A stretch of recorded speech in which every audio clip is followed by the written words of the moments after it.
Well, hello, Maker community. This is our second take of the night. Listen. Because Eric fucked up the first one. I didn't fuck anything up. This is Woodworking is Bullshit, your favorite podcast about creativity, art, design, philosophy. We are here with our normal crew. I'm your host, Paul Jasper, woodworker by day, scientist by night. I totally reversed that. I'm a scientist by day, woodworker by night, because Eric threw me off. And I'm here with my co-host, Eric Curtis, fine furniture maker and content creator. Oh, gosh. We're off to a phenomenal second start. Yeah, that was crushing the game. This is going to be the best night ever, I'm going to say. Oh, you probably just heard a new voice, but before we tell you who the secret voice is, we're going to do what we normally do, which is to introduce today's question, today's topic. So as I was thinking about how to introduce this, I thought of a negative way to say it, and I thought of a positive way to say it. And I think I started with a negative way, and then Eric's like, "Hey, why you got to be so negative all the time? Why don't you be why don't you be a little My Little Pony Sunshine and put it in a positive way?" So I have an My abundance Little Polly way. was right there, by the way. My I don't Little understand. All right, so I have two ways to introduce today's topic. So we're going to start with the abundance mindset positive way. Ready? The importance of community and friendship for creative people. Okay, I want to say I love that, but we can do better. Okay, wow. so maybe our mystery guest is more of a scarcity mindset like myself, which was how to avoid loneliness and isolation as a maker. Yes, that's the one. Oh, you guys are just clickbaity bitches. All right. Well, you keep hearing this the secret voice, but before we get into the deep reveals of whether it's the importance of community and friendship for creatives or how to avoid loneliness and isolation as a maker, which I think either way you slice it, it's an important topic, and I'm glad we're talking about it tonight. We have a special guest who's going to help us. Eric, why don't you tell us who this is? Oh, this person is, and I'm not just saying that because they're on the call, one of my favorite human beings on the planet. I paid him to say that. Maybe one of my oldest, top 3 oldest friends on social media for sure. Mm-hmm. And has become a dear, dear friend IRL in the meat space over the years. We have collabed together multiple times. I once broke her spirit in trying to get her to hand cut dovetails, which she will refuse to do for the rest of her existence on this. That was 5 or 6 years ago, and I'm still Way to go, Eric. Still traumatized about it. Also, one of the most emotionally intelligent people that I know. And when I'm having a hard time, one of the people that I text and be like, "Hey, am I a crazy bitch or what's going on here?" My answer is usually, we just need to take a shot. That is usually. So she's also an enabler. You should know that about her. It's, of course, Sam from DIYHuntress. It's me. Hi, Sam. Everyone buckle up. That's all I gotta say. So, Sam, before we dive into the psychological aspects, because, hey, just so in case anybody on the internet doesn't know, Sam is a PhD in psychology. Mm-hmm. And sure I don't know why she doesn't tell people that. She literally just decided on the pre-call to change her email sign-off to include the PhD, which I don't understand, because as the only person without a PhD on this call, I would literally introduce myself to every person being like, "Hi, Eric Curtis, PhD." Can I tell you what? I'm Dr. Eric Curtis. Close. Okay, so 2 things. One, I guess I never include it because I just feel like in content creator world, it's weird for me to, I don't have a PhD in content creation. So I feel like maybe that's why. But second, or B, I don't know if I started with a letter or a number in this case, but. You just lost your PhD. Yeah. It's a PhD now. It's a PhD. One time in undergrad, I had a professor who was adamant. She was like, "If you you have to call me doctor or I'll fail you," because I worked too hard for my doctorate. And I remember having this I don't like that attitude moment. Yeah. So because of that, I feel like I'm kind of spiteful, and I'm just cool with not putting PhD on everything. It's Sam, fine. My mentor did the same thing. I had to address her as doctor. So the minute I got my PhD, then she introduced herself as her first name. Oh, What? this is why didn't- people hate the intellectual elite. that this that is did why. not sit well with me at Same. all. See, like you get it. Like it just I was it's like- something that I'm like- really did not sit well with me. I don't know. All right. Anyway. All right, so now that we know that academics are awful human beings, what I want to know, what I want to know, Sam. This is a bad time to tell Eric that I taught college courses for like years and Yeah, Eric, I'm still a bit of an academic, so take I it easy failed there, college champ. courses, so we're all on the same page. We're doing here. great. So, Sam, I want to know. I want you to give us a little bit of a backstory as to basically how you got to be the bad bitch that you are. I have only known you for 5 years, so in the existence of our friendship, you've always been a bad bitch. But I presume at some point in your life you weren't, and you had to figure out how to be. So, how to get us start at the beginning, and then when you get to the end, you can stop. My villain origin story. Okay. So I was born on.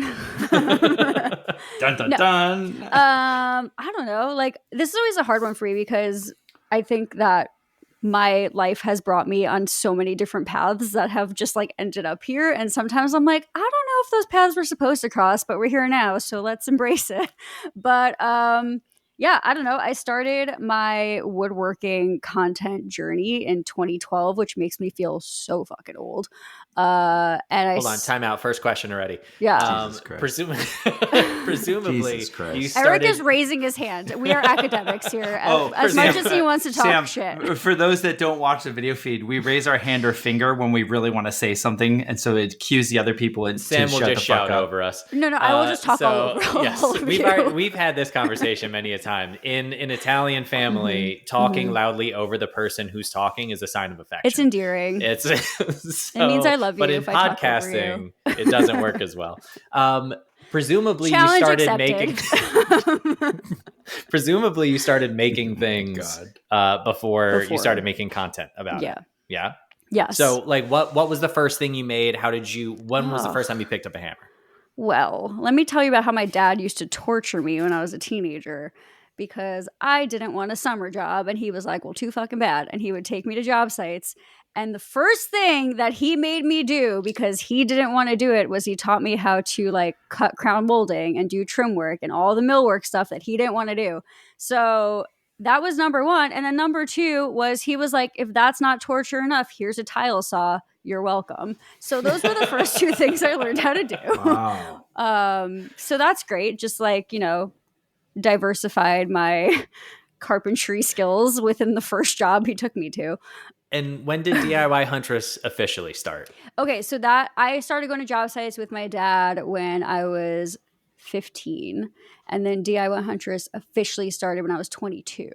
So I had some years under my belt of making stuff and knowing how to do this stuff, but like DIYHuntress started because someone was like, oh, aren't you, like, everyone would ask me, how'd you make this thing? How'd you do this thing? Oh, you got this thing out of the trash and turned it into this. And then one of my friends was like, why don't you just blog about it? Like, write it down. And when people ask you how you did it, just be like, oh, check out my blog. And I was like, what the fuck is a blog? Like, I literally was like, I don't know what that means. And so I was like, okay. So she like taught me the ropes. I started blogging. I was sharing it on Facebook and Instagram.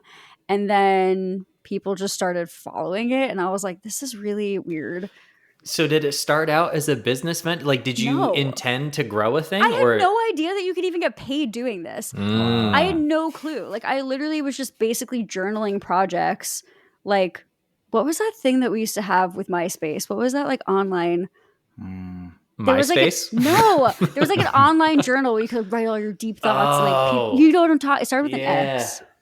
I'm gonna think about it after the show, but it's gonna That's gonna bother bother me me now. so much. Google it real quick. Sam, how long have you been doing DIYHuntress for?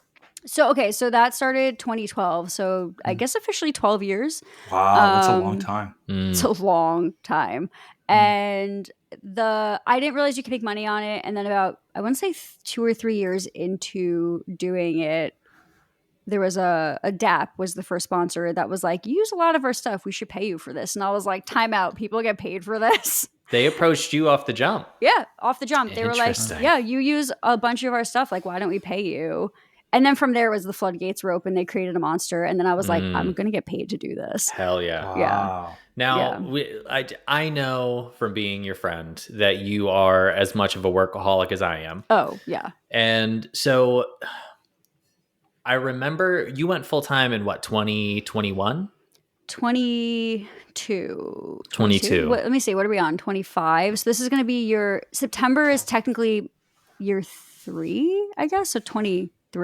Okay. So you were a school psychologist for a long number of years. You were tenured. Like you had I was a tenured psychologist. Every reason to stay on that career track. And you decided to go full time in 2021, 2022 with content creation. So what prompted, obviously we've talked about it many a times, but what, for the audience, what was the thing that prompted you to do that? And Sam, can you also tell us a bit about your background as a psychologist? Because I feel like that plays into like the later part of the episode when we talk about, other things.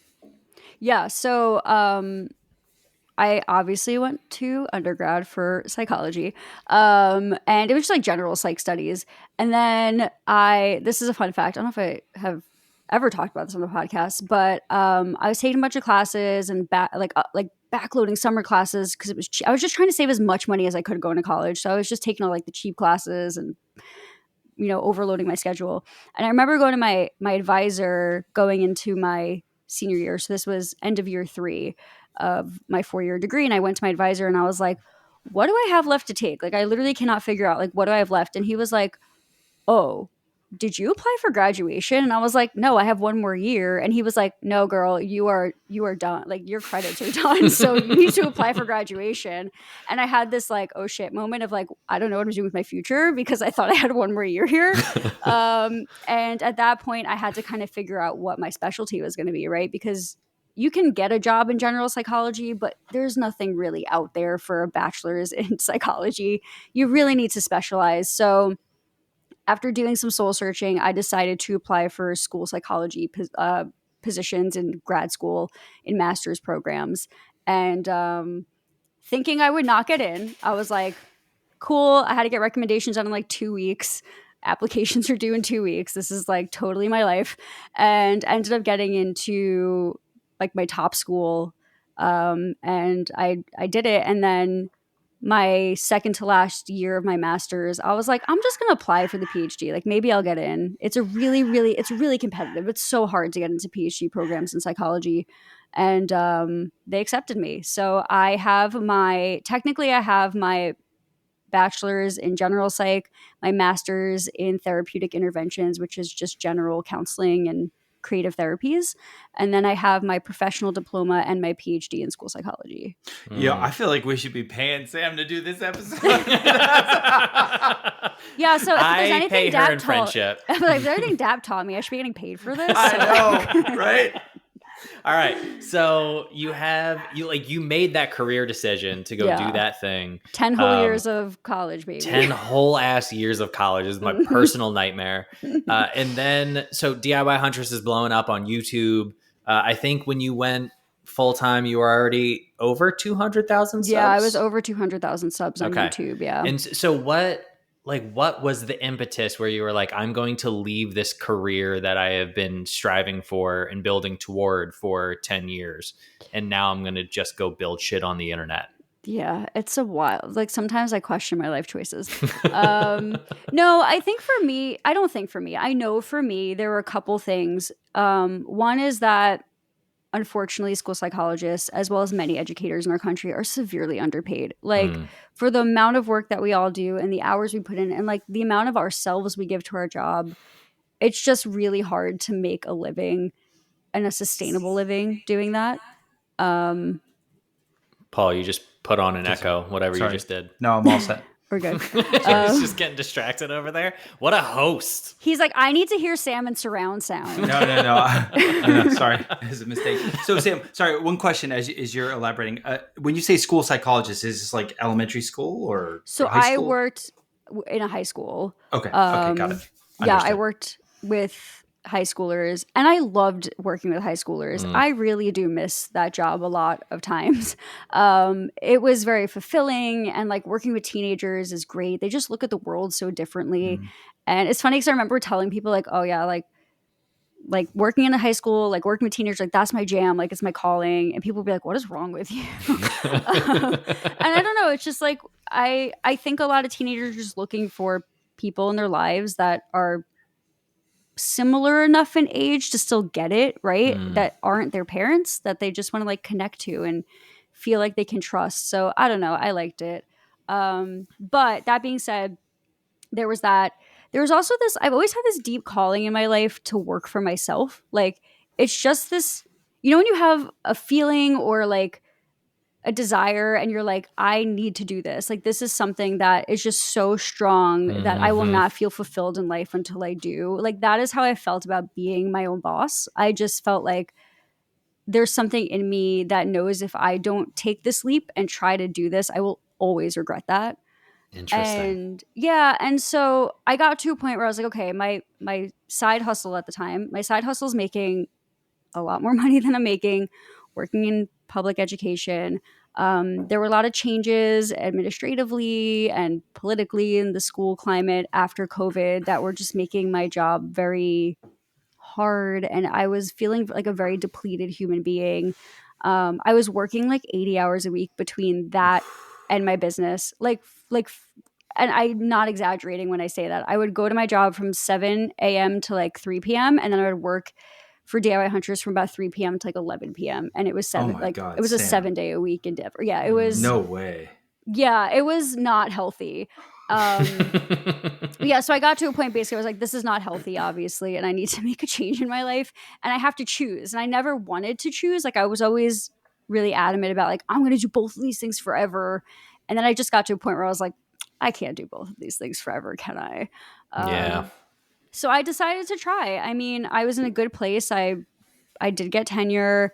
I got vested in my pension, so like I'll still have like I have a little pension that's waiting there for me.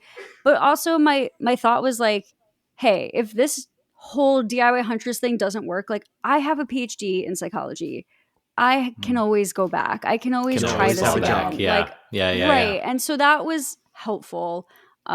Because it kind of gave me this like, what's to lose? If you don't jump and you don't try and you don't see if it works, you'll never know if it works. And I don't want to live in regret.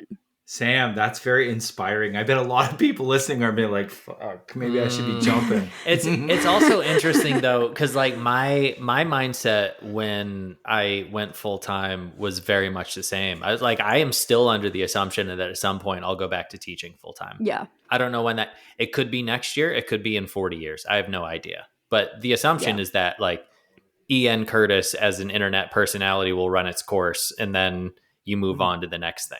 Interesting. So that's interesting that you had the same mindset. Yeah. I mean, I don't know. I think I also grew up with parents who always, and I really am grateful for this, who would always be like, okay, cool, that's plan A, what's plan B? And they would always kind of set me up for like, you can follow your dreams, that's really cool, but it doesn't really hurt to have a plan B. And I think part of that's just because my mom didn't want me to go to school for musical theater, like, which is fine, which was a great decision. No, I appreciated that. And I grew up with a dad that worked 2, 3, 4 jobs, right? So I always grew up with that mindset of like, you don't have to be one thing. Like, you can do multiple things. I love that. Yeah, and you can try new things and try different things, and then like the other things are still there if like, the fourth thing doesn't work. So that kind of I feel like I'm going full Paul this episode. I'm like trying to move the conversation. I'm trying to hit the questions that we have in this. You're rubbing off on me, buddy, and not in the good way. Yes, so this is the most organized I've ever seen him. What did you do to him? Honestly. So, all right. So that brings up the next question, though, is as a full-time content creator, you're never doing just one thing. No. And when you left your job, right, exactly, having one job to do, I don't know what that's about. When you left your job as a school psychologist and you went in full-time on DIYHuntress, that creates a pressure on the business that wasn't there before. Yeah. And how do you deal with that pressure, whether that's an internal pressure to try to like hit banger after banger with every video that you put out, or external pressures from companies that come in and say like, hey, we need this video to hit X, otherwise we're canceling this contract. No. Like, how do you I don't know. balance I don't that? even entertain those. I don't even entertain Okay. those. So I feel fortunate that I'm at a point in my creation career where I can say yes or no to things, right? Like, if an opportunity comes in and it doesn't feel like it's a good fit, or it feels like it's going to be soul sucking, I'm allowed to put a price on the sanity metric for that and say like, that doesn't meet my, bottom line for my sanity metric. So that's a no. I understand there are lots of creators that don't have that luxury. And so for me, that is like one, like I find things to have gratitude for on a daily basis, and that is one that I continue to come back to. Sam, yay! Like, Also, the sanity metric is a fucking great way to phrase that. Oh my God, I love everything you're saying. Gratitude, appreciation, metrics. Like, you're whisper this shit in my ear with. Yeah, we can put it on loop. I mean, like, I can make a bedtime story for you if you want. ASMR. It's like Eric does. I would like tap my nails on the mic, like sanity metric. Gratitude. Oh my God. I can't take it. But for real, I don't know. I promised myself that yes, this is a job and there is a different level of stress that comes with that. We were just talking about this in the pre-show, but every January I like stress that I'm like, is this the year I cannot pay the bills and have to shut my shop down? But I think every business owner feels that way in Q1 a little bit. But yeah, I don't know. I make sure that the opportunities that I am saying yes to are ones that I don't feel like I'm selling my soul for. And that's how I still keep it kind of fun. It's still stressful, but it's fun. So Sam, in terms of though, like your own pressure on yourself, maybe it's not coming from an external advertiser. You put out these videos and some do better than others, and you try to diagnose, why did this one do well? Why did this, and that's like any maker. They put out a particular piece of art or a product, and one goes like hotcakes and the next one doesn't. So you're asking yourself, what is it about this that was so good? How can I, do better? Do you put a lot of pressure? Do you feel a sense of pressure about every video being better than the last? How do you handle that? No. And like, no, I guess the way that I look at this is, okay, so for instance, if I put up a video and it could be woodworking, it could be home improvement, it could be like I'm starting a van series. I'm not quite sure how it's going to do, which is going to be an interesting experiment for me because it's completely different than anything I've put on my channel. But what I will say is, I know that I have a supportive enough community that I can, like, if I had to guarantee a view count or something to a sponsor, I could be like, okay, I can guarantee this video will get like 30,000 views in 30 days, right? And to me, the fact that 30,000 people want to watch my video, I'm like, are you kidding me? Like, every time I see that number, I'm like, this is someone's lying, right? So for me, I'm just like grateful that is my dedicated audience. Like, they're just there for me and they show up for me and I know they're going to be there for me. And so, for me, it's like, I try not to put pressure on that number, because the reality is too is, hey, I really envy, in a sense, people who can sit behind their computer and change their thumbnails and watch their analytics and like see their CTR and do this like weird statistical analysis thing on their channel. Like, my brain doesn't work that way. I just want to make cool shit and share it with people and teach people how to do things. And then like, hopefully people feel inspired by it. Maybe someone will be like, hey, I built the table you built 10 years ago. And I'm like, sick, right? But like, I don't know. I just feel like it's so easy sometimes to get caught up in the metrics. And you have to an extent as a business owner, don't get me wrong. But for me, I feel like I'm currently in the, if it's not broke, don't fix it, but continue to try to strive to do better, because it's not just for you. It's for like the people who are inspired by you. And the other thing I want to say is, social media especially, there's an algorithm that we do not understand. Like, can't control. Yeah, and I just feel like it's so easy to get caught up in that too. And all I can do is just be on, and you guys I'm sure have watched my stories. I'm very honest in my stories about like, hey, So that thing I posted yesterday, Instagram showed to 5% of you. So if you're Yep. feeling frisky and could give me some love so I can keep the sponsor, that'd be great. And guess what? My community rallies. They show Wow, up for me, that's and I'm awesome. so fortunate. So I try to focus on that, you know? That's the thing that you framed for me. So full disclosure to folks, Sam is one of those people who, when I went full time, I was basically like, hey, how do I do this? Like because not only are you successful, but you also like you can identify your emotional well-being, the health of your business, and balance those two things better than I think most of us in this community can.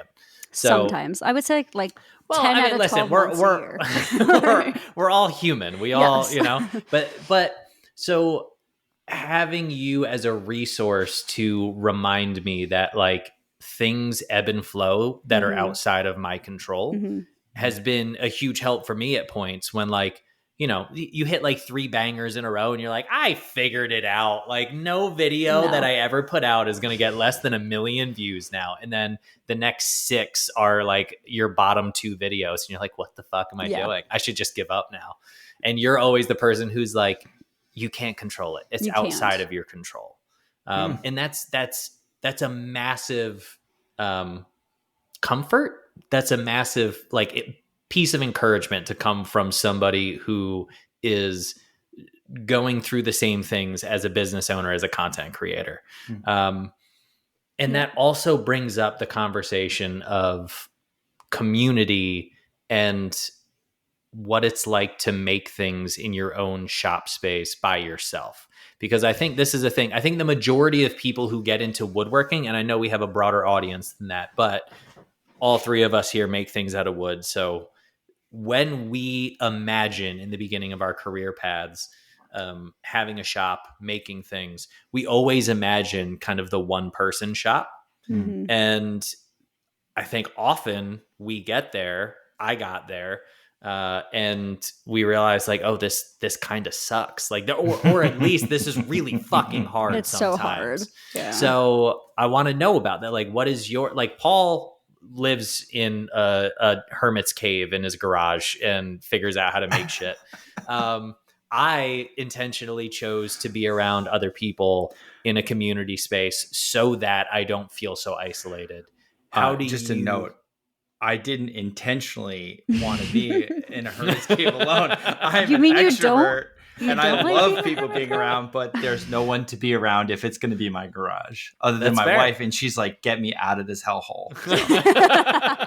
So yeah, Sam. So the question, I guess that Eric's leading into is, does working alone on all of these things exacerbate the pressure? How does working alone fit with your personality?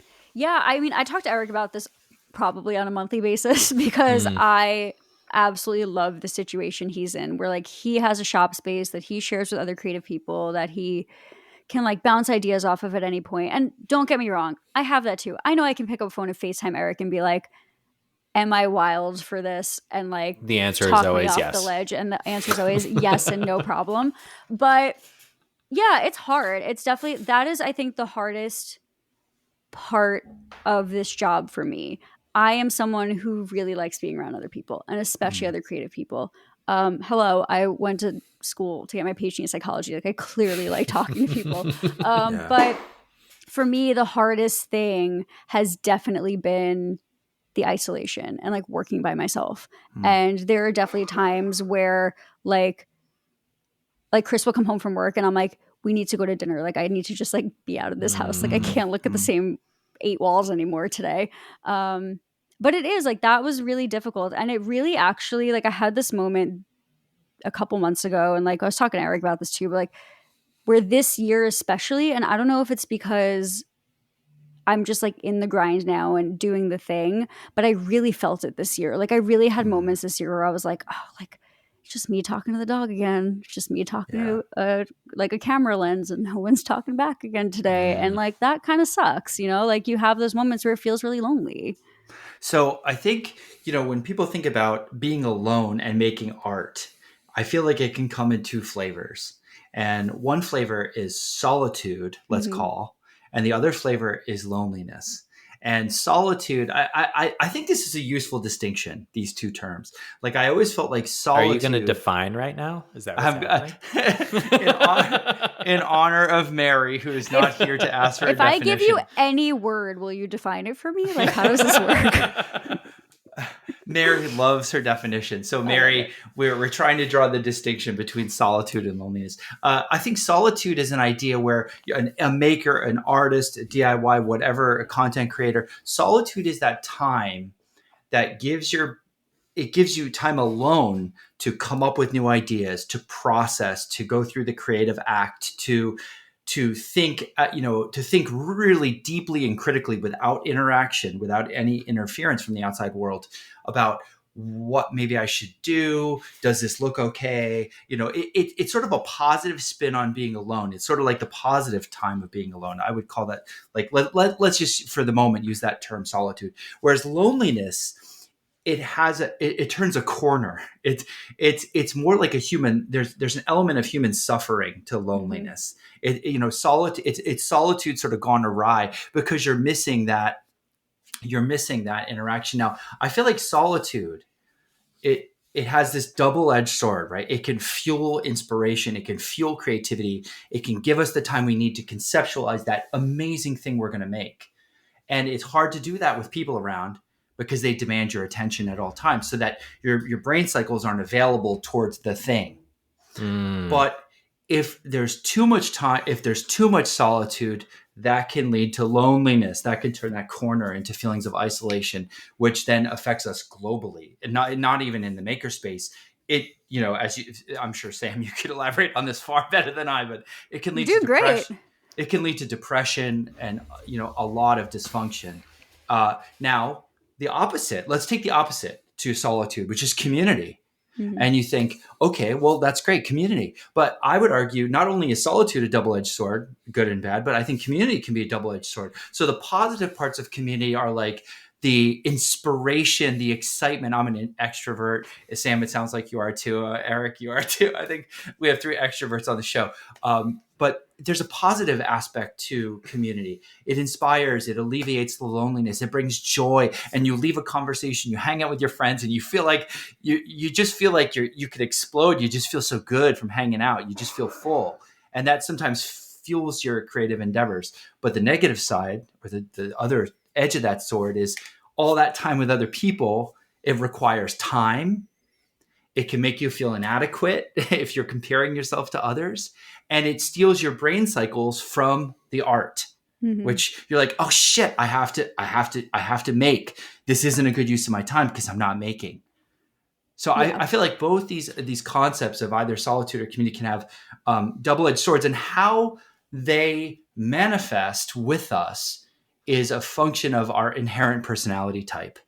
Right? Introverts, totally. The battery gets drained. Extroverts, the battery gets filled. So I thought maybe each of us could start, like, now that sort of, if that's the sort of the groundwork, maybe each of us could give our individual experience of what it's like to work alone. So Sam, so we're not going to hit all 4 of those, like a Punnett Square situation. Okay, see that science shit. Oh. Wait, so my brain, I'm very food motivated, and I was like, are we gonna make a pie chart? Like, I don't know why my brain went to pies first. I was like, pie charts. If there's a t-shirt that comes out of this, it's I'm very food motivated. But actually, with a pie chart. With a pie chart that looks like pizza cut into different slices. Sorry, and each slice has it. Oh my god! You know what? I didn't mean to step on Paul's question, but I did, because he took my question that I was leading up to. Carry on. What's the question again, buddy? No, I got you. I was listening. Don't worry, Paul. I got you. Thank you, Sam. Okay, so we're talking about how working by ourselves, like what that experience is like for each one of us. Yeah. Okay. So at least someone listens to Eric. I try to not. Mm-hmm. How does that make you feel, Paul? I'm just kidding. Sorry, Sam. Sam, I interrupted you. Please go ahead. No, you're good. I think for me, it's funny because I was just talking about this with someone today. So for me, I really enjoy working by myself on a lot of things. A lot of my projects, I thoroughly enjoy doing it my way and like my pace and the way that I want to, and not having like outside world opinions. However, I think if I don't sprinkle in a couple times a month or a couple times a quarter those opportunities to work with other people is when I really start to feel more of like that isolation and loneliness. So like for me, I'm really fortunate. My dad lives very close. We work together a lot. Like at any point I could be like, hey dad, want to come like do some work on the van with me this weekend? And he's like, yeah, be right over. And I spend the day with him working. And sometimes like that's just enough, right? That's Or amazing, Sam. yeah, or I'll be like, Eric, do you want to collab in a couple weeks? Like you come here, I come there. I literally don't care. Like, can we just build something stupid? And like that's great too, right? So I just have found that there's a balance for me. Like there's a scale, right? And at some points I need to sprinkle some like other creative time on the other side of the scale, or else it gets like super out of whack for me. Yeah, but you know what that implies? That implies you're aware of the scale for yourself. There's a self insight to your scale. Sam is an incredibly self-insightful person. I'm not Like, surprised. I'm not surprised, Sam. I mean, you're gonna do the thing that I do when Paul gives me a compliment, which is like try to be like, no, that's stupid. But it's true. Like this is why I text you when I'm like, I wonder why my emotions are stupid right now, because emotions are stupid. And you have insights to those things because you've been through them and you are self-aware enough to analyze them. It's hard. And I do think it's important. Like I'm not a person who journals. I'm not really like a sit down and write down my feelings type person. But what I am is I am feeling a little off today. Why am I feeling off? Right. And so I think it is important to at any point figure out like what that baseline looks like for you when you notice that you're just in that content place. Like we're not like super happy. We're not super sad. We're just like in that place where we're floating. We're like, I'm comfortable and I'm cool. And like, this is my Zen. Right. And take those moments to realize like, okay, here are all those things in my life that are lining up the right way to make me feel Zen right now. And that's my baseline. And then anytime that's, more positive or negative, also taking note of that. Like a great example is when we go to conferences or maker meetups or brand things. And I come home buzzing. Like I am like high on friendship when I come home from these things because I am just spending so much time with people that I feel very inspired by and that make me very happy, right? But then like a couple days later, my baseline now is like below because now I'm like, well, now I'm sad because I'm not with my friends anymore, right? So like in those moments, like that's great awareness for me personally because then I can take note of like, okay, my baseline is off right now, either positive or negative. How do we get back to that? And I think you're right. Like it is sometimes hard to take note of that. But like journaling, for instance, is a great way to do that if you're not someone who's aware of what exactly is causing that, because you can start to see patterns in your life of like, okay, this thing makes me feel good. This thing makes me feel bad. How do I get back to baseline? That's so that good. Practical psychology shit right there, so man. Good. Damn. Should I quit content creation and go be a psychologist?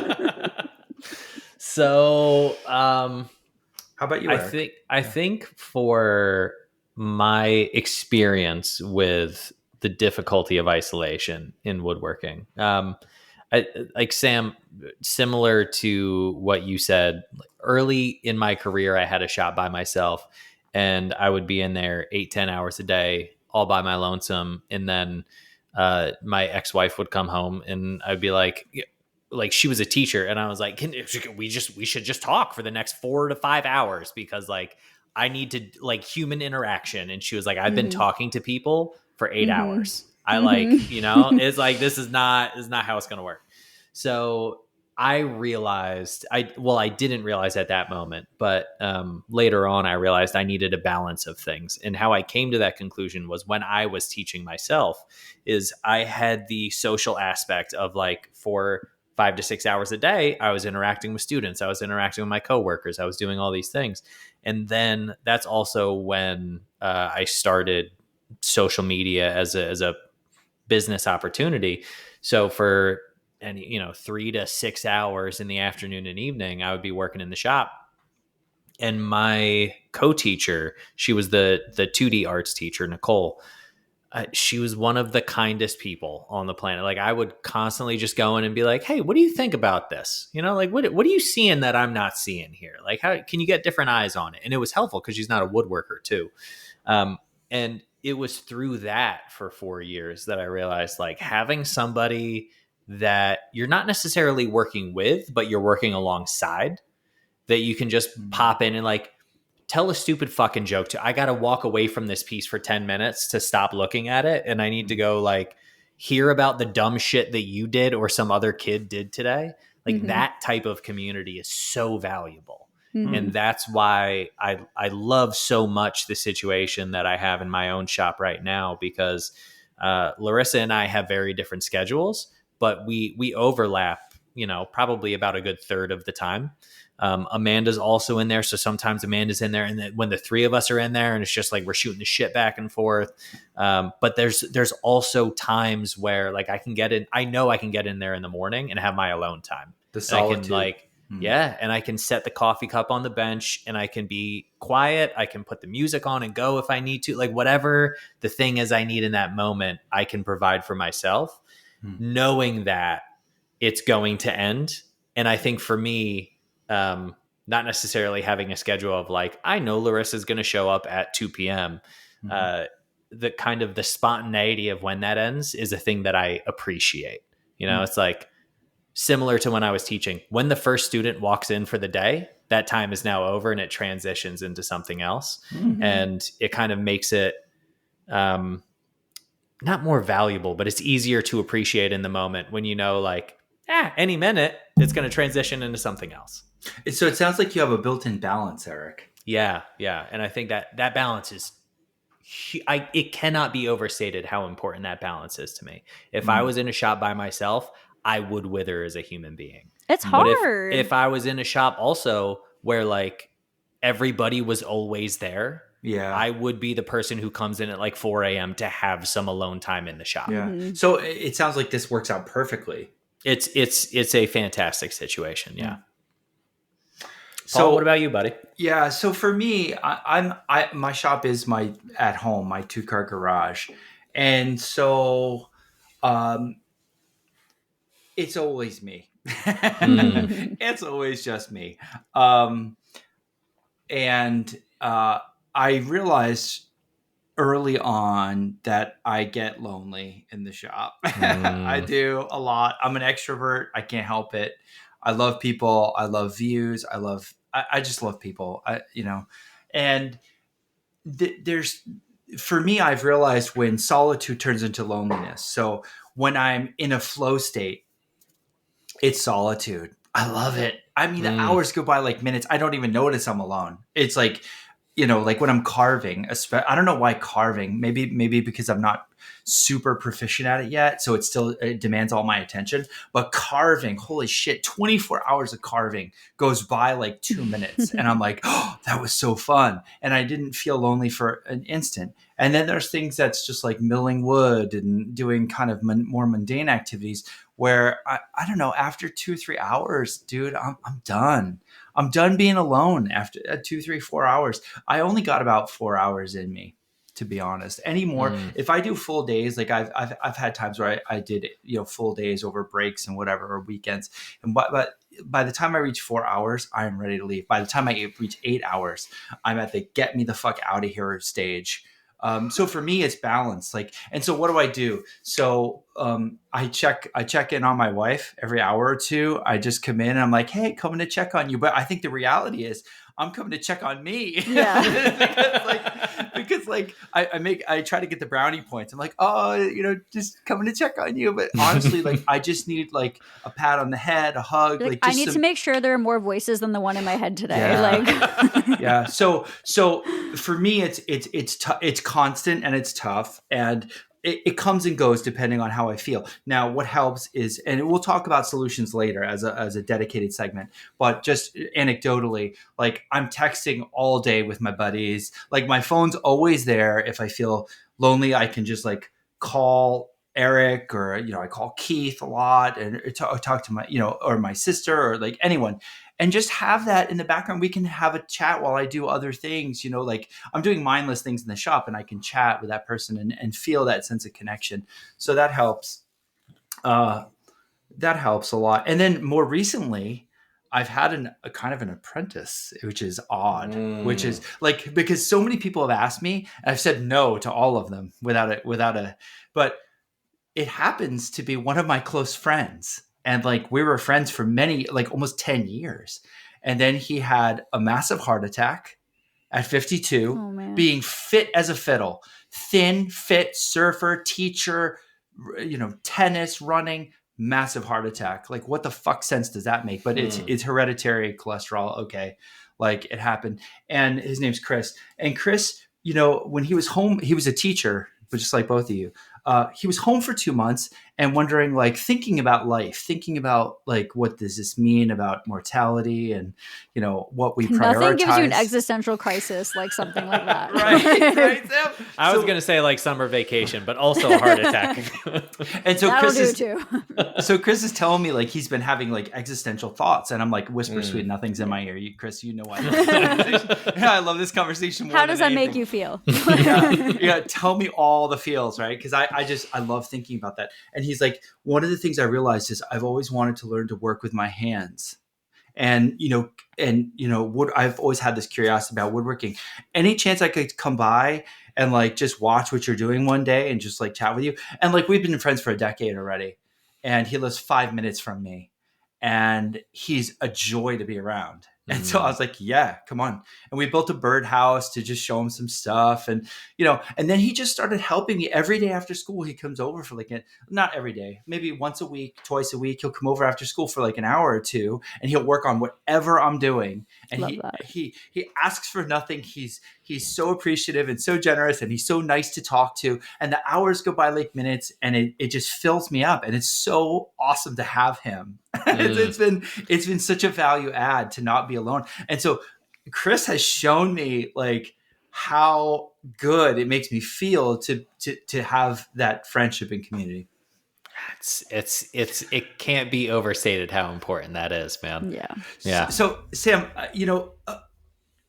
there's a question that there's some more, I guess, more nuanced. Actually, both of you, you're both content creators. This is a question that bears on this. Your goal is, in essence, is to reach a broad audience, right? Because with a broad audience comes an opportunity for marketing and growth and income, right? Yep. The more successful you are at that, the more people want your attention. Mm-hmm. So basically, the better you are at the thing, the more the thing tries to take you away from doing the thing that got you popular in the first place. Because people want to talk to you. They want you to respond to their DMs. They want you on this podcast. They want you on that. They want to have a phone call with you. They want to ask you questions. They want to visit your shop. And so it's sort of paradoxical, right? The better you are at this, the more demands try to take you away from it. So how do you deal with that piece of social media? Like, and you'd say, the better I am at social media, the more community I'll have. But funny enough, that community takes you away, in essence, from doing the thing that got you noticed in the first place. But on the flip side, like, part of me feels like without them, I wouldn't have what I have, right? Yeah. Well, this is the dichotomy. Like, this is the duality of it, because both are true, right? Yes. And they can be true. I think I remember remember this very well. I used to try to answer like every comment on YouTube, every comment on Instagram. I used to really try, and then I remember at some point getting to a point where I was like, I physically can't do this anymore. Like, this is just really impossible. And I felt guilty about it. Like, I really felt guilty that I couldn't respond to everybody. And then I would see other creators who don't respond to people, who still have these like amazing communities. And then I saw other people who were like, listen, I give an hour of my time to responding and I try my best. But then at some point I got to move on and do another project. You taught me that. And you were the one who gave me the 2-hour rule. Yeah. And so that's what I do. And that's exactly it. So on a day that I post content, I will be present for anybody who's available and has questions or wants to talk more about the project, or just even be awesome and be like, this is great. And I'll spend like an hour or two doing that. But then after that, the phone goes down.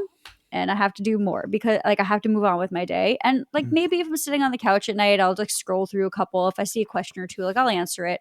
But if you don't life is about setting some boundaries. And if you don't set that boundary and you don't set this expectation in a sense where like you're like, I need to respect my time and so do other people, right? Then like I can't make content if I just sit on my phone and answer questions all the time. I've actually shut off all my notifications on YouTube and Instagram and TikTok. Like I get no push notifications anymore. And doing that was one of the best things ever, because then I don't feel pressured to have to respond to everything. My friends know if they need me, they got my phone number. And don't text me because I'm really bad at text too. Like pick up the phone and call me, right? Like they know. So, Sam, you're a caller. Oh, I She know. is. I can't. Can I There's tell not you a lot why? of us millennials Sam, who are that's callers. so rare in today's Can I tell you why? society. I am the person, if you text me and I'm doing something, I'm cutting some wood, I don't know, I'm watching crappy reality TV, I don't know. I will do this thing where I like read your text and I acknowledge it, but then I get distracted by the thing I'm doing and I'll put the phone down. And then 3 days later, I'm like, oh fuck, Eric texted me. Yep. Like that is like that is who I am. I do the same thing. And so like people who are really close to me know they just need to call me, because if you call me, I'm present. I'll pick up the phone. We can have a conversation. That's great. Like, and then I have friends who just text and then they're like, I don't answer for 3 days. Like, it's cool. We know. It's fine. Well, it's all yeah, good. yeah, like yeah. they just know you'll get back when you get 3 to back. 5 business days. It's cool. Like that's just it's, Sam, I feel you on the phone calls. Eric knows I'm a phone caller. I love a phone call. I love a good phone call. I will chat on the phone. It's easier, but there are also times where it's like there are multiple conversations going on at the same time. Well, and then I have to put it down and walk away. All right, so I learned something That's about fair. phone calling, and we're going to come back to this, our main topic. But I learned that if you keep it brief, people don't mind picking up your call. If you're a long fucking talker and it takes a half hour to get off the phone with you, no one's going to want to pick up your call. This is a lesson. This is why I pick up the phone 50% of the time when my mother calls me. Does she listen to this podcast? There's a 50-50 chance. Rita, you know I love you. You're a wonderful mother, and I appreciate everything you've done for me. But like, for fuck's sake, she called this morning, and 15 minutes. I'm trying to like answer emails. I'm drinking a cup of coffee because it's 7 o'clock in the morning. She's already in the car going somewhere because she's 69 or whatever she is. And it's like, you're just talking at me for 10, 15 minutes. Like, we're not having a conversation. Eric, that's what mothers are supposed to do. But Eric, so can you answer that same question? Like, how do you set the boundaries about like the success of the social media has put you in touch with so many, but that pulls you. Yeah. How do you set your boundaries? It's a hard one to answer. I was literally thinking about this yesterday, and unprompted. I didn't know that this was going to be part of this conversation. And I had kind of a sad moment of, I feel like realistically looking at the pace with which I make things now, I'm making 1 to 2 good objects a year. And that's down from 3 to 4 a few years ago. And that's down from 5 to 6 a couple of years before that. And now part of that is balance, right? Like taking time out to do other things. Part of that is being in more meaningful relationships across the spectrum and dedicating time to those things. So it's not all bad, but a big part of that is just running the business. And at the end of the day, like what I am deeply grateful for is the fact that I do get to make things and I get to spend the vast majority of my time at this moment in my life making things. Amen. And that's an incredible opportunity that I don't take lightly. People literally give me money every month on Patreon to just keep doing the dumb shit that I'm doing on the internet, which is mind-boggling. It's beautiful. It's a beautiful thing. It's a beautiful thing. Yeah. But also what that means is there's emails to answer when, like, even just taking Patreon, for example, when I put a thing up on Patreon, I feel an obligation and duty to answer those comments, with some relative recency, or relative pace. And like all of those things chip away at the time that you have to make things. And so it's this weird dichotomy but it's still important. It is. And I'm not saying that I'm bitter about it or I don't want to do it, because I mean, look, the reality is social media founded my friendship with both of you. And Yeah, you're true. stuck with me, bitch. like, exactly. Like I love both of you so deeply. But it also can create this thing of it's just endless distractions because there's always somebody who wants to say something nice to you. And then, and I'm not trying to shit on anybody, so please don't take it this way. But like somebody shoots you a DM and it's nice, so you're like, I should respond. And then they hit you with like 14 questions, and you're like, do I respond? I don't know this person, and it's gonna take 20 minutes to like have this conversation. And then that spreads out over all of the people who DM you, who email you, who do all of the things. So it's a boatload of distractions. And the reality is, like, I can't produce, or I can't dedicate the mental space to creating deeply meaningful work. And this, I think, was the linchpin of the thing that I was kind of sad about yesterday. I can't dedicate the amount of mental energy that it takes to create what I think is deeply meaningful, deeply self-reflective work when there are that many distractions going on. Yeah.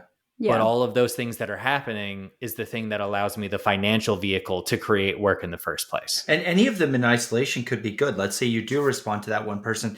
Who knows? Like, you might get to know them and have a meaningful friendship. Our friendship came out of the fact that I DM'd you because you took really good pictures of your cutting boards. And at first you were like, I don't know who this fucker is. And then over time, now we're doing a fucking podcast. Really? Yeah. I remember the first couple of DMs you sent me were like a little bit cold. Really? They weren't mean, but they were Eric, I don't remember this at all. Well, yeah, because we didn't fucking know each other. Of course you don't remember it. But that's the point. Is like, now we're married and have a podcast together. It's a beautiful thing. You don't know where those friendships come from. Well, right? I would say also, I just want to give a shout out to Conrad, our occasional co-host and plane maker extraordinaire. He becomes deeply interested and has many exceptional friendships with his customers. He takes the time. He's one of the, he is so rare and so amazing. He finds it fuels him, and to have those friendships, he has a customer base that is not too large, but just large enough that he can interact with so many of those customers and forge like deep, meaningful friendships with them. And it fuels him. And that's an amazing business model. And he takes the time to get to know each of them. Now he's got, I don't know how many that is, but it's doable, because it's maybe 2 planes a month or 3 planes a month, or you know what I mean? It's something around the order of, I don't know, 20, 30, 40 a year. It's not thousands, tens of thousands, in the content creation world. So my next question is more turning the page. I feel like we've adequately explored the space of how each of us feels, like our own experience, and some of the pros and cons and some of the paradoxical findings of what it means to do what we do. But let's come to the topic of, what do you do about it?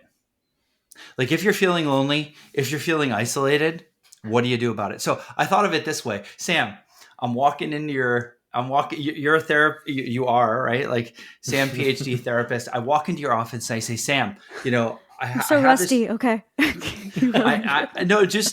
Listen, I'm a maker artist, and I'm alone a lot because I have to be. And, obviously, doing what I do, making the things I make requires me to be alone.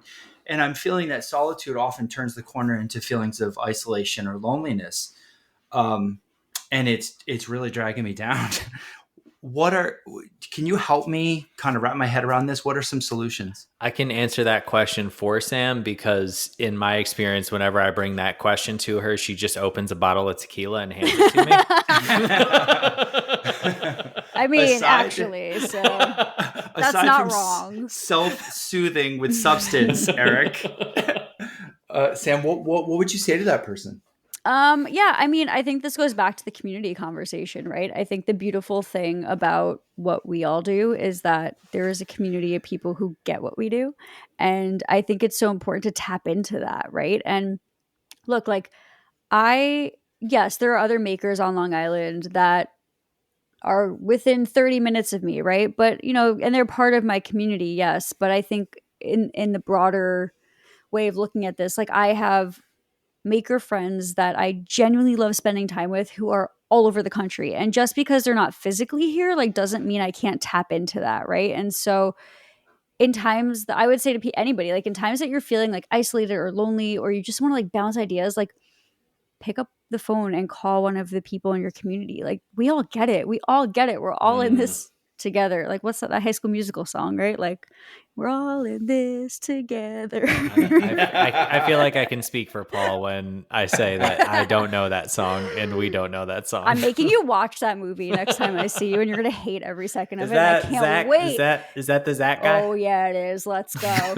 But for real, but like, that's what it is. Like, we all get it. We all at some point in our lives work in isolation, and because of that, we have this common denominator where we can just talk about it openly and be like, pick up the phone and be like, Eric, I'm going crazy today, sitting in my shop by myself. And he's like, I feel you, dude. I did that last week. And then we just bullshit for an hour, and then like we both feel better, right? So Yeah.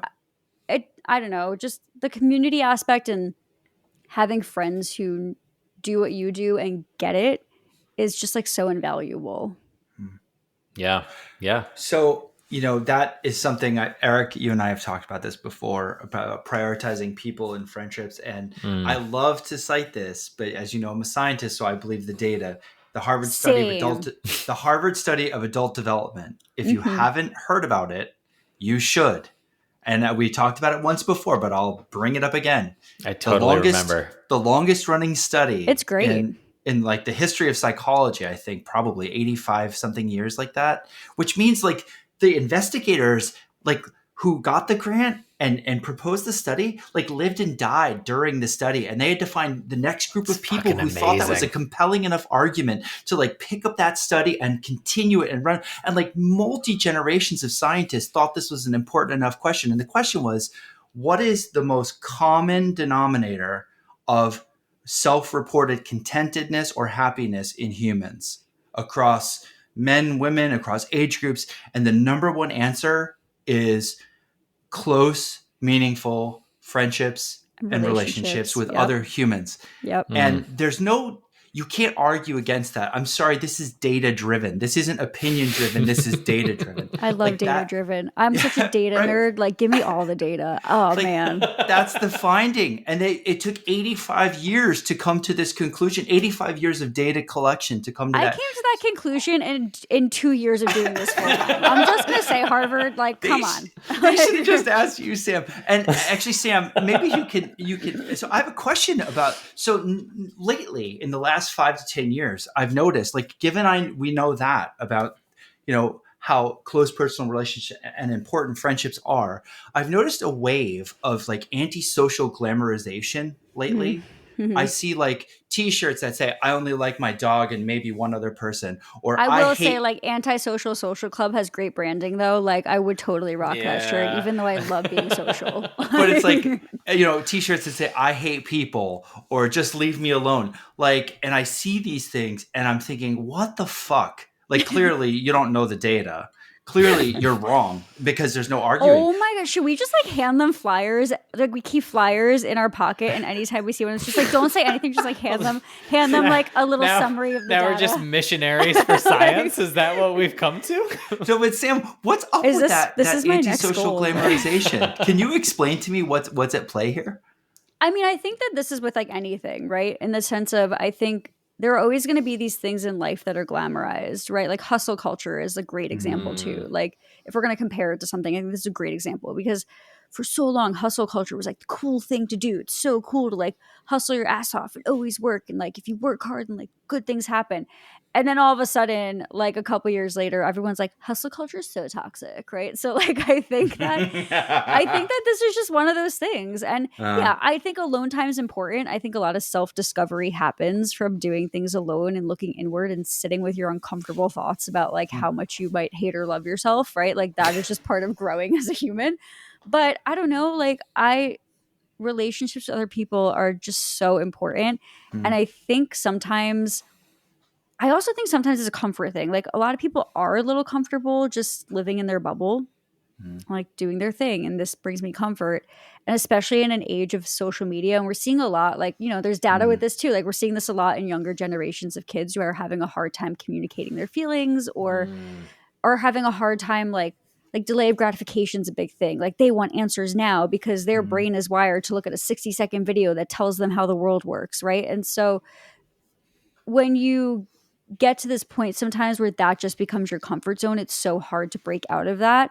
And I think for people who I think we all love scrolling through social media, but I think for people who kind of use it almost as a crutch in a sense of like, let me just like doom scroll my life away type deal, that is their solitary time where they are being fed an algorithm that tells them that like being solitary is the thing to do and that's cool and people suck, right?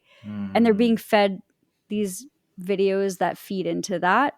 But the reality is that can only take you so far, right? Like as humans, we need other humans to survive. Yeah. It's literally science. Oh, such a good answer, right, Sam. I'm going to ask you an off-script question because I'm the agent of chaos on this podcast. Love this. But as you're talking about this, like I already know what you're going to ask. Keep going.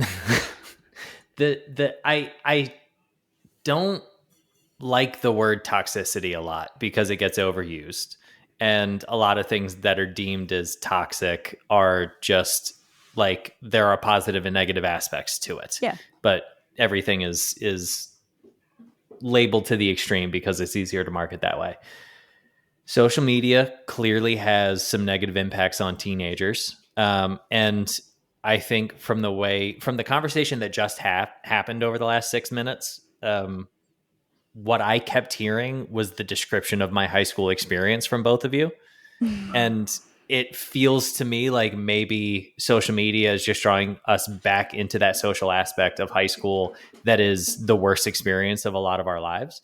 So how do you, as a professional content creator, and I'm asking partially selfishly because this is a thing I sit with often, how do you deal with the fact that the thing that is providing you a living and the thing that has provided you a community, I should have bet my life savings you were going to ask this also could potentially be doing real harm to people? Yeah, I sit with this a lot. I think a lot of it is about intention, right? So for me, my intention as a content creator is to inspire and to educate. And I find these moments sometimes where like I'll do a project and then I watch the project back and I'm like, did I do this for vanity? Like what about this is educational? What about this is inspirational? And sometimes, or did you do it for a deadline? Like sometimes you just got to put a fucking video out. Like, yes. But then it becomes a different conversation because we do this for a living. And not that I'm saying sell your soul, don't. But I'm saying like, yes, there are deadlines to what we do. But I still think you could be intentional about it. Oh, sure. My God. I love Here's it. So here's a great example. So a lot of what we see on YouTube or social media is very clickbaity, right? Like it's all about like, I struggle with that every fucking time I put out. Oh my God, I hate it. And you know what? You know what drives me? And I know that this is what I should be doing because my videos would do so much better. But like the negative marketing of what you're doing, like this is why you shouldn't do this. Like real woodworkers don't do this. Like that. The glue up was shocking. Yeah, like things like that. Like I don't know. I understand that's part of marketing, but for me personally, and this is just a personal opinion, this is not me like coming at anybody. So like, don't you dare at me about this. But no, like my personal opinion is I always want to feel like the content I'm putting out is doing something positive.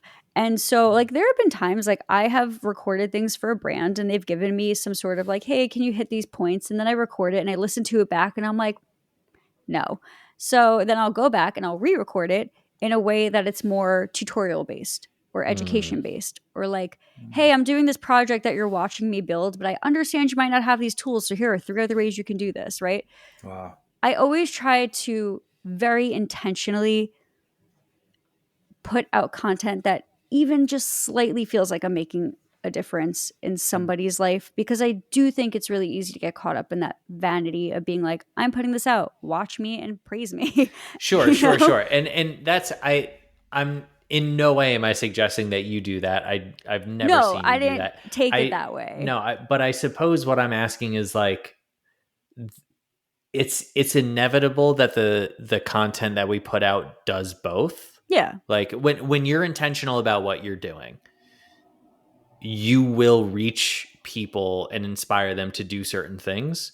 But it also, at the end of the day, is like an ad for DAP, or like I have a contract with Shaper. Like it's an ad for Shaper. Like, so like, how do you deal with the ethical duality of like, this thing is paying for me to make things to inspire people to do things in their shop and show you how to do them, and also can create this, like any video that I tag Shaper in or feature them in, it spirals into a bunch of people being like, CNC woodworking is not woodworking. Okay, but let me reframe this for you. This is the answer, yes. But like, do you organically use a Shaper in your shop? The answer is obviously yes. Yeah. B, do you believe that other people would find value in having that tool in their shop? Yeah. Yes. And C, do you actually believe in the product? Yeah. Okay, so then what are you doing wrong? I don't know. This is just turning into a therapy session for me, so let's keep going. No, but like for real. but think about it, right? Like, okay, here's a great example. A company reached out to me. It rhymes with like schmed or schmelp. And I, as a former therapist, do not agree with a lot of their practices.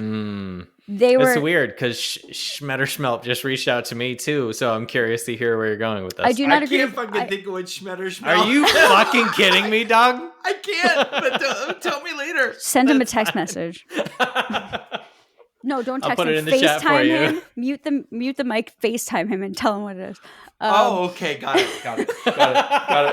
So as a former psychologist or current psychologist, I don't know where I am. I'm in limbo. I'm having an identity crisis. But anyway, so there are just a lot of practices with that business that I just don't really agree with. And on top of that, ethically, they should not be asking me to promote their business for a paycheck. There's just a lot of ethically wrong things with that. And I've told them that before. Anyway, so they like reached out to me and they were dangling a very, very large paycheck in front of me to be like, can you do an ad for our company? And I was like, hell no, I'm not doing an ad for your company. I don't care how much money you dangle in front of my face. Wow. I do not believe in your ethics or your practices. I'm not going to share that. And I don't know. You have to have those moments though, where you're like, this is not something that I jive with. I don't align with this. So I am not going to share it no matter how much money they give me. Yeah. That is my personal preference. I know that's not look, I also know financially people are in different spots and sometimes they just need to like take the thing that pays the bills. And I get that too. Like we all need to eat and survive and have roofs over our head. And that's cool. For me personally, the way that I deal with exactly what you're talking about, which is like that ethical kind of dilemma of how do I show up in a way that doesn't feel icky, like that is for me my line in the sand. I think it's a great line in the sand to draw. So I had go ahead. No, I was just gonna say I had a similar moment with we'll call them Shmo Shmeepo. That one I know. Okay. And it's not an ethical, like there.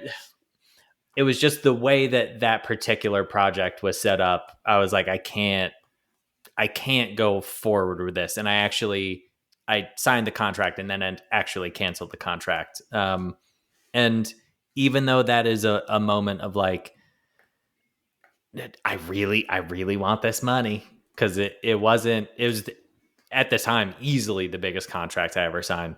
I don't know. This is just sounding like I'm patting myself on the back now, but like the sitting with those important questions, having a long-term viewpoint, I think is a really, really important thing to do, and not just worrying about like the next quarter, but worrying about what the next 10 years looks like. Yeah. And look, as business owners, it's hard. It's hard because you have to think about all of the factors. You need to think about like how you're going to continue to keep your business alive financially, how you're going to continue to keep yourself alive financially. Yeah. Like these are all things that you have to grapple with as business owners. And again, like everybody has different priorities, and whatever your priority is, like that's cool. Like that's on you, right? But yeah, I will say I'm in Eric's school of thought here, where sometimes I'm like, am I part of the problem, or am I trying to combat the problem? Or maybe it's a little bit of both. And like, I really do sit with myself and think about those things a lot.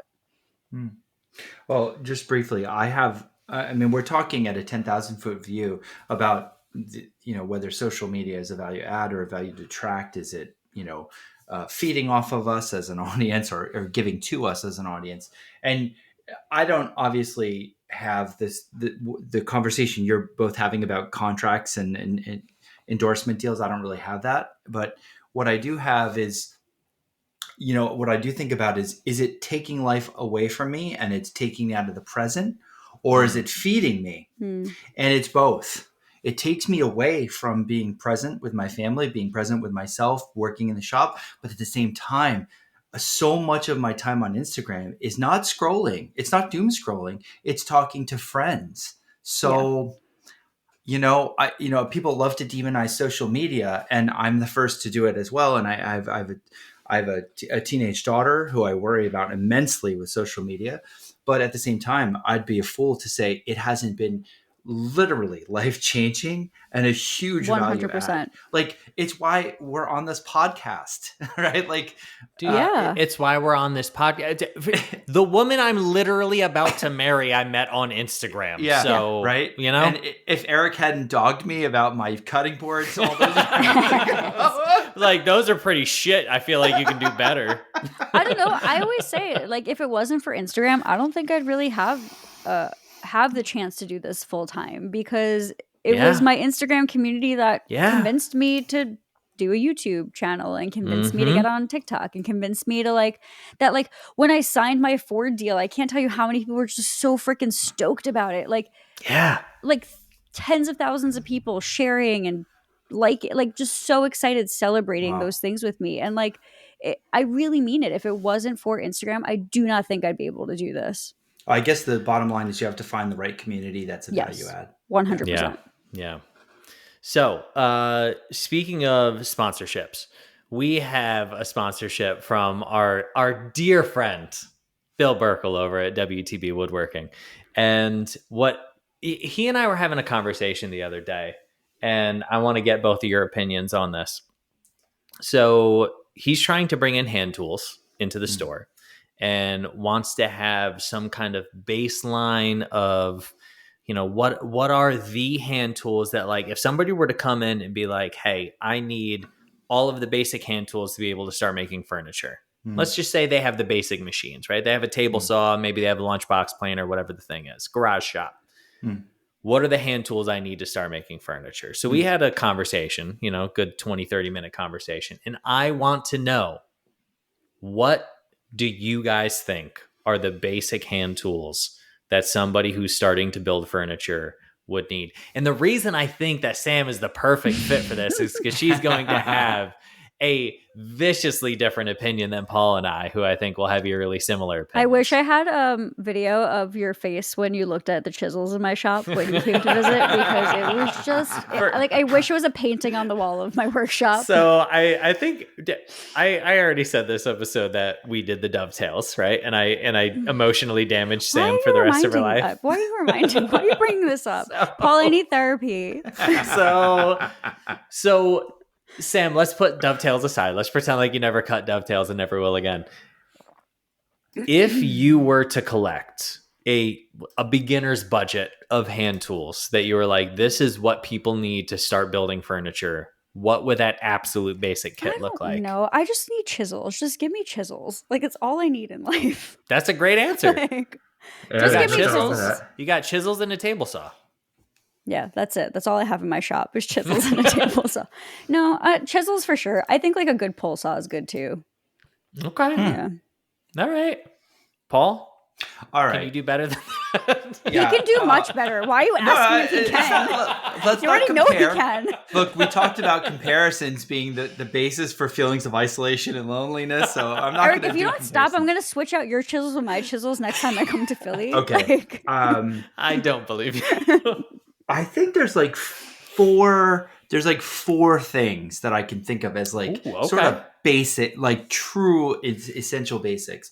A nice set of chisels, at least 4, because if you just get one, you're fucking frustrated. It's too big, it's too That's little. fair. That's Yeah. fair. Okay, so at least a set of 4 chisels and decent steel. If they're total garbage, they're going to get dull and you're going to get angry and you're Totally, not going to want to Sam, sharpen right? them. So I mean, They're supposed to be. I mean, mine are supposed to be crappy. I just Yours ruined them. are wedges. Let's call it what it is, Sam. Yeah, that's true. Sam, I'm trying to like keep him off you on this chisel whole thing, but It's I'm fine. not doing This is well. love right here. This So- is how we tell each other we love each other. A Okay? This is decent true. a decent set of 4 chisels made of decent steel. It doesn't have to be top of the line, but it just can be good, you know. Next up, a card scraper. Oh, interesting. Okay. Card. It's so cheap. It's just literally a piece of metal, and you put a burr on it. It is 10, 15 bucks. Yeah. I use it every single day. I probably have 100 different scrapers of different shapes and sizes, and I use them constantly. And they're so cheap. They're like, take an old saw you find at a dumb flea market, any old distant hand saw, like anything, right? And take that to like a metal cutting bandsaw and cut yourself some scrapers. You don't even have to buy them if you don't want. Any kind of spring steel will be fine. So that's number 2. Number 3 is a single hand plane, and number 4. Let's not get too complicated. Number 4. Okay. Let's not get too complicated. Number 5, a jack plane. Number 3, bevel up, blah, blah, blah. You know, all the companies want you to buy 50 billion different hand planes. I mean, you can, and I have many myself, but if you're just starting out, get a number 4, okay? Do yourself a favor. Bevel down, number 4, good old-fashioned Stanley. I'm sold. Sam, Oh, right? I'm sold. But by the way, it doesn't that have was to be a compelling. Stanley. It doesn't have to be a Stanley. It can be any brand. But like that size is probably the most, versatile, I would say. And the 4th thing is some kind of saw, whether it's a Western style push saw or the Japanese pull saw, like Sam and I prefer. Eric, do you have a preference on that? I prefer Western style just because that's what I learned on, but I have both pull and push, and All right. and I use them interchangeably. Okay, so those are the 4. So what was the first? Chisels. Chisels. Really good Yeah, steel chisels. Really good. A set of 12. Nothing Set of I would 4. have in my shop, which is totally Chisels, fine. card scraper, number 4 hand plane, and some kind of saw. That to me Okay. is your starting. That's interesting.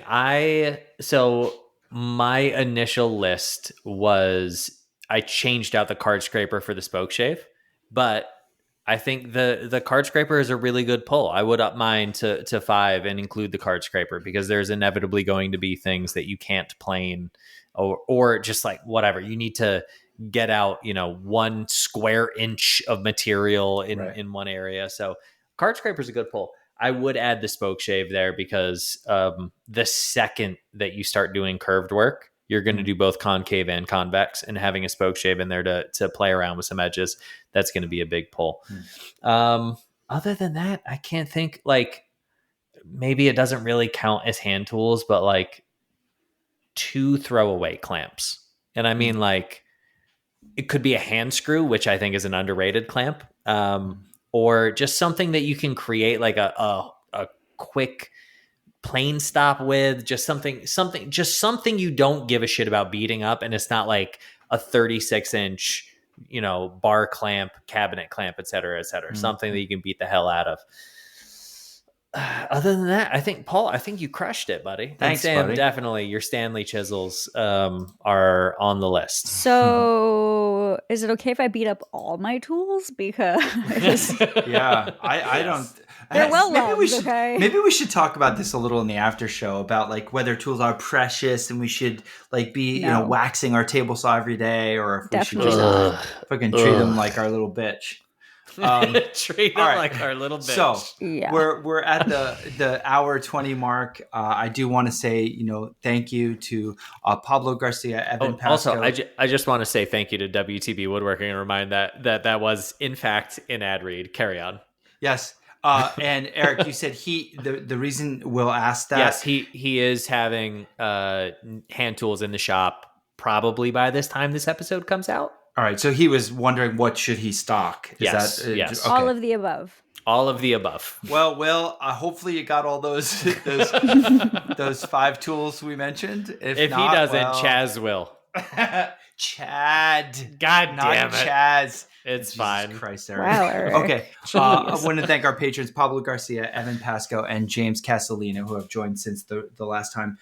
If you enjoy these topics that we actually spend quite a bit of time thinking about and working on before the show, please consider joining our Patreon. You'll get access to the video feed as well as the after show, depending on the tier you join. But we would appreciate your support. So wrapping up, we hope you enjoyed today's episode on, of course, meeting Sam. Hope I didn't scare anybody away. Goddamn hero. Sam, you were amazing. Sam, really, some of the things you said, I just had the biggest smile on my face because you were like speaking directly to my soul. You have like a one-way ticket to the soul. Excellent. Oh my God, that's like the best compliment anybody's ever given me. One-way ticket to the soul is definitely an emo band from the early aughts, right? Do I need to put that on my resume? Is that going on my LinkedIn tomorrow? Okay. Forget PhD after my signature on my email. That's going on my signature. To the soul. Soul That's speaker. the name of this episode. Wow. She's a soul whisperer. Okay, so Sam, some of the things you said about like intention being the guiding principle between social media being good or bad, like amazing points top to bottom, and especially your points about reaching out to people when they feel lonely or isolated, all amazing. We hope you enjoyed today's discussion on this topic. I think it's something everyone who is an artist or maker can relate to, because making an artistry doesn't really happen when you're in a huge group, and not typically. It typically requires some solitude. So I think this topic was very relatable for a lot of listeners, and we hope you enjoyed it. If you want to hear more, you can join the after show where we're going to talk about something. For the after show. Thank you, Sam. Thank you so much. This was great. Thank you, guys. Hell yes. And we'll see y'all later. All right, friends. Bye. Bye. Bye.